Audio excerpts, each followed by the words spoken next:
all of this pushback against Trump, knowing how he responds to that, could actually provoke him to follow through with this talk about sending in the National Guard when yesterday he seemed to waffle. Could this make things worse, all this pushback? Could you imagine if, as a descendant of slaves, if my ancestors would have had that same rationale? Let's not fight against the Confederacy. Let's just try to get along, and then maybe one day they'll give us our freedom. Nowhere in the history of America or the world where marginalized people have sat silent and idle, and they've been able to actually achieve justice and liberation. The fact that you have a unified front in Chicago where we are rejecting the occupation by the military of our cities, that's actually fighting for our democracy. That's what's required in this moment. Leading in this moment takes a great deal of courage, but we stand on the shoulders of so many people that have come before us. We have seen these type of tyrannical acts before. One thing that we know for sure, when we fight back against tyranny, the people united always prevail. No federal troops in the city of Chicago. No militarized force in the city of Chicago. We're going to defend our democracy in the city of Chicago. We're going to protect the humanity of every single person in the city of Chicago. A few moments later. We work for you. We work for you.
Boy. So we got to talk about promises made, promises kept once again from President Trump, who promised to send federal forces, federal authorities to Chicago in response to the out of control crime and the illegal immigration crisis that is happening within the sanctuary city. Now, that is despite the fact that woke Mayor Brandon Johnson and woke Governor Pritzker begged the Trump administration to show them some mercy, right? Not to send federal authorities to Chicago, okay? However, President Trump decided to do so anyways by launching Operation Midway Blitz, okay? And since then, the left-wing loonies have been protesting and rioting against ICE, okay? However, President Trump has ratcheted up more federal authorities, more federal agents. Now they're swarming downtown Chicago, right? Images we're seeing, videos we're seeing of federal agents in Chicago, in downtown, and they were greeted as liberators, right?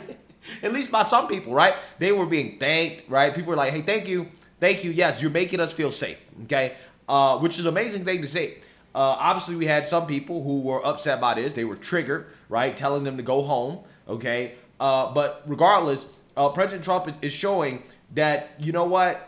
We're not going to continue to allow lawlessness and chaos that we routinely see in these liberal cities like Chicago and Portland. So he's doing what he has to do, okay? And I want to talk about it because, of course, the woke mayor, Brandon Johnson, is freaking out about this. They're not happy about what they're currently saying from the Trump administration, deciding to crack down on illegal immigrants and crime in these sanctuary cities. So without further ado, let's go ahead and get into this. 300 officers in downtown Chicago today. You can see Border Patrol agents in video patrolling along the Chicago River. So this move comes amid growing tension over Operation Midway Blitz, which the Trump administration claims is a crackdown to get dangerous criminals off the streets. NewsNation's Mills Hayes is on the ground in downtown Chicago for us. So Mills, what are you seeing? What's the very latest there? Hi, Kelly. Well, Border Patrol agents are making their presence known in their Marine units along the Chicago River, as well as walking in groups of 20 to 50 agents down Michigan Avenue, We saw Border Patrol Chief Gregory Bovino out there as well, leading the pack. And as this was happening, lots of tourists and residents were taking pictures and confused, trying to figure out why there were so many federal officers on the ground. And of course, Chief Bovino there as well. And we asked him about what they were doing in downtown Chicago. And he told me they're walking downtown to keep the community safe. And we asked him about how long Operation Midway Blitz will last. And he says it's going to last as long as it takes to accomplish the mission. It's been a smorgasbord of activities. A lot of folks, I'd say the majority, are actually glad we're here. They are congratulating us, saying it's about time you're here. Especially those inner city residents here in Chicago are very glad we're here because oftentimes they're up against that vast illegal migration that took place over the past 4 years. They're the ones dealing with the violence perpetrated by illegal aliens, trained to Aragua, violent gang members that are here in Chicago. But we spoke with tourists who captured this picture of a family being detained by Border Patrol agents near Millennium Park. They tell me that the baby was crying and that they heard about all the violence in Chicago, but have not felt unsafe until they saw federal officers walking around with guns, and they are not the only ones who feel that way. That was pretty alarming just to see a group of masked guys walking around with ARs, silenced ARs. It's pretty intimidating, especially for people here. Always a low testosterone liberal, right? Liberal man, okay? Low T talking about, oh, I'm scared. They're walking around with guns. These are masked agents. Oh, God, I'm so scared, right? Get out of here, bro. Nobody cares, right? Nobody cares. They're enforcing the law.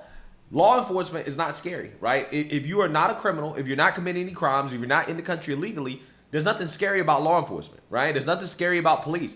The only people who are afraid of police are people who commit crimes, right? This is why I don't understand all this anti-police, anti-law enforcement stuff that I tend to see, even in conservative circles. It's like, why are you so worried about police if you're not a criminal, right? If you don't live a life of crime, police are not going to bother you, right? There's a 99.999% chance. Like, this is a statistical fact. If you're not a criminal, if you're not committing crimes, you don't need to worry about the police, right? For the most part, okay? You don't need to worry about them. So, you know, in situations like this, the people who are afraid, again, it's very telling. There's nothing to be afraid of. They're enforcing the law. And if you don't like that, if that intimidates you, then I think that says a lot about you as an individual. But as a law-abiding citizen, even as a black man, I am not intimidated by the presence of police, right? In fact, the presence of police make me feel better, right? And if I was to visit a city like Chicago, yes, I would want federal agents in the downtown area. I would want federal agents in the touristy areas. That way I can visit the touristy areas and feel safe, right? Feel like there's not going to be some, you know, team takeover or some shootout or some gang violence, right? That may happen at any point in time. I mean, it could still happen, but I'm just saying that it would certainly make me feel safer, okay? I may decide to visit Chicago if federal agents make their presence permanent, right? Who knows? It could boost tourism, right? People like me may actually decide to go. If you are a federal agent, why are you hiding behind a mask instead of hiding behind a badge? You might as well go ahead and just, anybody can dress up as an ICE agent and be like, well, I'm here to detain you for no reason. The next thing you know, people are going missing. People are going missing. Again, this people are so stupid. They never ask, why are the individuals who are attacking ICE, why are they masked up, right? Why are they hiding their identities, okay? ICE has to wear masks because you have these lunatics that are targeting ICE agents. They're targeting their families. They're doxing their addresses. Things of that nature. Is like, no. We can't have that, right? We can't have these left-wing lunatics going after ICE agents and their families. So, yeah, that is why they have to be masked up. It's not that hard. Right before we spoke with Chief Bovino, we did hear a woman pass by agents and tell them thank you. Now, Chicago Mayor Brandon Johnson putting out a statement saying he's aware that federal agents are in downtown, and he says that this is unnecessary and that this move by the Trump administration doesn't make the city any safer. Kelly? So, Mills, you were at those ICE protests yesterday, and now we're learning more about some of the arrests we saw, even some of them play out live on our air. Right, we saw it right there, and it was a pretty chaotic scene yesterday throughout the day. It was really about 8:30 at night when we saw things start to kick off. Now, DHS says that they have arrested 11 protesters, and some of them, they say, were armed. And in fact, when this all played out, this was happening at that ICE facility in the Chicago suburbs. We did see those protesters mostly peaceful. They were dispersed around 8:30, and we did Bro, not. what's up with NewsNation? NewsNation, they supposed to market themselves as not CNN, right? Not MSNBC, not Fox News, right? But this whole mostly peaceful thing, yeah, they're starting to sound a lot like CNN, okay? This is a CNN line. They're not mostly peaceful. Get out of here with that. If they were mostly peaceful, you wouldn't need federal agents, right? You wouldn't need more federal forces if they were mostly peaceful.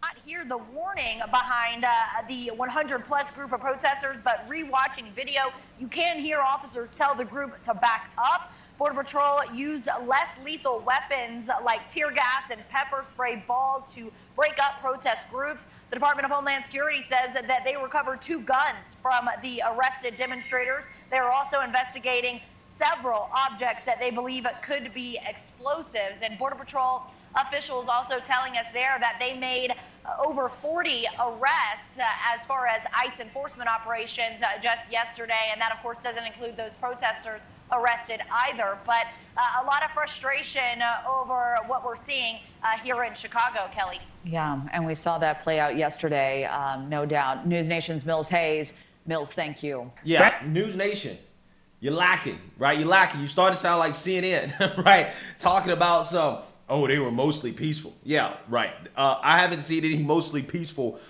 protests or riots of ICE, right? These people are not peaceful. The arrests should have been made a long time ago. And I'm glad that the arrests are being made, that these riots are being shut down, because that's what they are. They are riots. These people are using violence against ICE. And yeah, we got to shut it down. That is unacceptable. So I love the fact that President Trump is doing this. And the Democrats can rage and seethe all they want to. But ultimately, at the end of the day, all of this is their fault, right? Had the Chicago mayor and the governor cooperated with the Trump administration when it comes to getting rid of their sanctuary city policy, allowing ICE to make arrests in their jails, in their prisons, then, hey, none of this would have happened, right? None of this would have happened. But all of it is happening because they refuse to cooperate. So they can continue to cry about it, but ultimately it is their fault at the end of the day that this is happening. So let me know what you guys think. Make sure you like, comment, and subscribe. Most importantly, share a Black conservative perspective. Peace.